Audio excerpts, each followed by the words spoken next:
tous, j'introduis donc ce jour une nouvelle vidéo de mes entretiens avec le frère Pierre concernant la prière.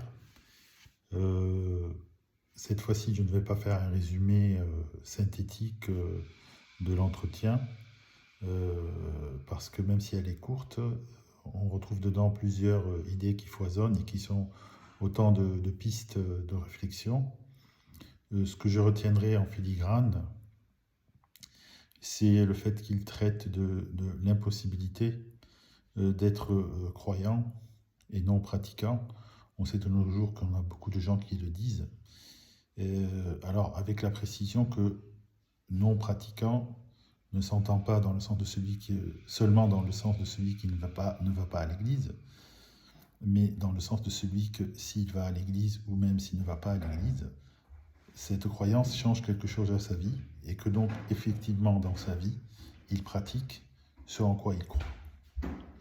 Voilà, les bonnes vidéos à tous. Bonjour mon frère, j'espère que tu vas bien. Je vais très bien et j'espère que tu vas aussi bien que moi, avec Jésus. Amen. Amen. Donc on continue notre cycle sur la prière. Oui. On avait normalement commencé par un peu la pratique. Oui. Et tu as signalé que le point initiateur de la pratique, sans quoi la pratique n'a pas de sens, c'est prendre conscience de la présence de Dieu. C'est ça. C'est le début et presque l'aboutissement de la prière, tel que tu nous avais dit. C'est ça. La dernière fois. C'est ça. Tout à fait. Donc aujourd'hui, tu voulais aborder quoi comme sujet? Et le même sujet, je continue en sachant que la réalité d'aujourd'hui, pour moi, est un peu différente. Cet après-midi, je vais aller à l'enseignement. C'est la manière dont on m'a appris à Cous à traduire entièrement. L'enseignement d'un prêtre de mon village de Jasse, petit village à côté de Navarinx, donc au centre du département, en Béarn, on n'est pas loin de la Soule, Pays Basque Souloutain, et un prêtre qui allait faire cette année, 85 ans, il est mort à l'hôpital de Laurent, après avoir fait plusieurs AVC, l'abbé Jacques Casanave, et donc je partirai aussitôt après le repas de midi, mais avant, je vais justement aider un jeune à prier à partir de ce que tu viens de me dire, la présence du Seigneur. Et avant, je dois aller aussi à un autre enseignement d'une russe orthodoxe dont le grand-père était prêtre et a été béatifié il y a très peu de temps, Saint Constantin Signatowski, mais ce n'est pas la vraie orthographe, mais il y a de tout ça. Et il était curé d'un petit village et il a été tué, martyrisé en 1917 avec l'arrivée des soviets. Et il a préféré dire sa foi en Jésus que garder sa vie en abjurant sa foi.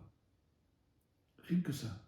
Et c'est la première fois que je découvre un descendant en chair et en os d'un saint. Donc je vais bénir le corps dans quelques minutes de la petite fille d'un saint russe orthodoxe. Grande joie. Alors là, la présence du Seigneur, ça va être témoigner de ma foi. Et demain, je suis encore à un autre enseignement d'un voisin. Et là, j'aurai affaire à une très très grande majorité de participants incroyants. Incroyants. Alors, ils ne savent pas dire athée parce qu'ils ne connaissent pas le terme, mais ils ne croient pas en l'existence possible de Dieu. Justement, parce que Dieu se tait devant les malheurs du monde, il semble se taire. C'est comme le livre que tu viens de me montrer. Mais mon rôle va être simplement de témoigner de ma foi dans la présence du Seigneur là. Et j'ai pris comme évangile, pour demain ça, pour l'évangile, la paix, l'évangile de la paix. Et ce soir, je fais l'inhumation de ce frère, ami, prêtre. Et comme ça ne sera pas dit en homélie, je dis toujours, moi je crois beaucoup en Jésus ressuscité, entre résurrection à nous, et je manifeste ma foi dans le plus grand respect de ceux qui ne la partagent pas. Et ma prière est encore plus dans cette impérativité de la conscience de la présence de Jésus depuis hier, où j'ai rencontré quelqu'un qui appartient à un groupe de catholiques.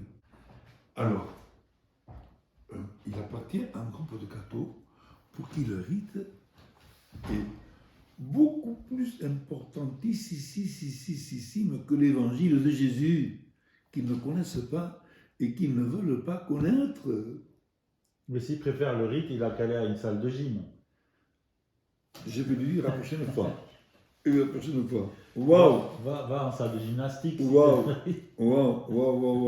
Là, tu me fais penser à un professeur de théologie. Va faire un peu de haltère. Un professeur de théologie dominicain qui avait en face de lui, il avait fait ça à l'abbaye de Mondé, en pleine retraite, et il nous dit j'étais ces jours-ci chez un ami de collège ou de lycée, et il me dit je suis croyant non pratiquant. Alors, le père J, dominicain, il dit c'est comme moi. Je suis nudiste, mais je ne pratique pas.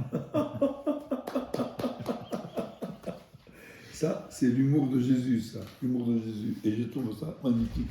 Alors, pour moi, là, laisse-moi juste voir ça. Très bien.